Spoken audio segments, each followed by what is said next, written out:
As democracias ocidentais, sustentadas em eleições livres para o acesso ao poder e nos princípios do Estado de Direito, no exercício desse poder, não estão imunes a dilemas difíceis e problemáticos pelas soluções que geram.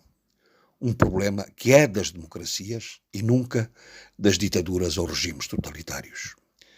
Os Estados Unidos, com eleições no final do ano, têm o seu próprio dilema e encaminham-se para uma decisão difícil entre as fragilidades de memória e a insanidade política, a que têm sido associados os dois principais candidatos, o democrata Joe Biden, que aposta na reeleição, e o republicano Donald Trump, que quer regressar à Casa Branca.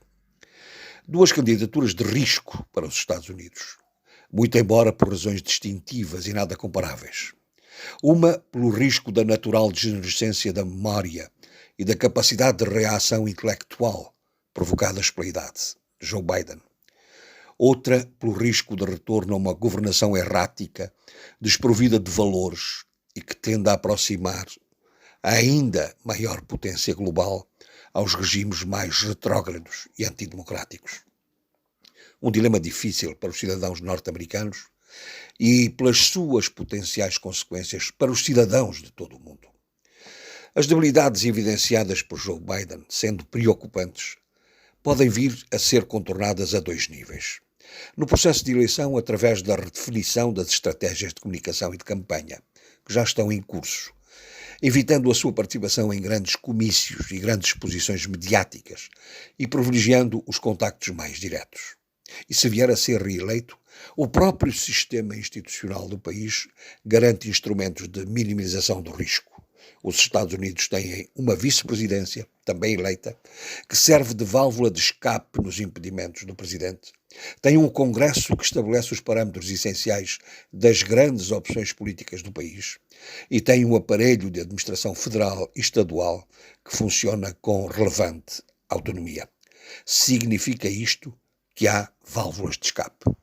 Já o risco, fundado num quadro intelectual e político de fratura social, de confrontação com os valores democráticos e de uma cultura de segregação e violência, isto é, num modelo estruturado de poder autoritário, esse é difícil de conter ou controlar.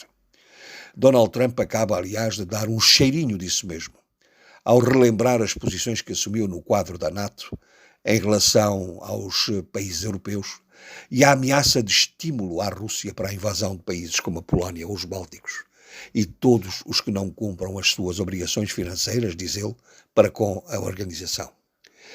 Trump acha que os Estados Unidos são o soberano a quem todos devem pagar tributo para beneficiarem da sua proteção e confunde pagar com contribuições financeiras definidas para os países europeus da NATO, com um teto mínimo de 2% do PIB, com vista à reestruturação e redimensionamento da Aliança Atlântica. A sua retórica populista procura mesmo sugerir que a NATO é os Estados Unidos e que este é credor de uma dívida. Ora, a generalidade dos grandes países europeus dedica mais em percentagem do PIB às questões de defesa e segurança do que os próprios Estados Unidos.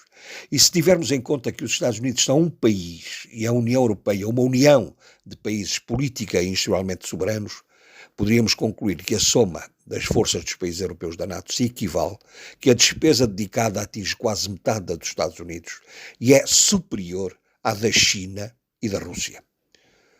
A cobertura americana à defesa europeia tem uma razão e uma só. É que as guerras ocorrem sempre na Europa e noutros territórios, diga-se, e nunca nos Estados Unidos. Por que será? Os contextos de campanha eleitoral agravam as evidências dos perigos. As eleições de 5 de novembro, se Biden e Trump conseguirem a digitação por respectivos partidos, como tudo indica, terão duas marcas relevantes. A dos candidatos mais velhos de sempre em eleições presidenciais americanas e será a primeira vez que se repetem as candidaturas da eleição anterior. Renovação? Quem fala nisso?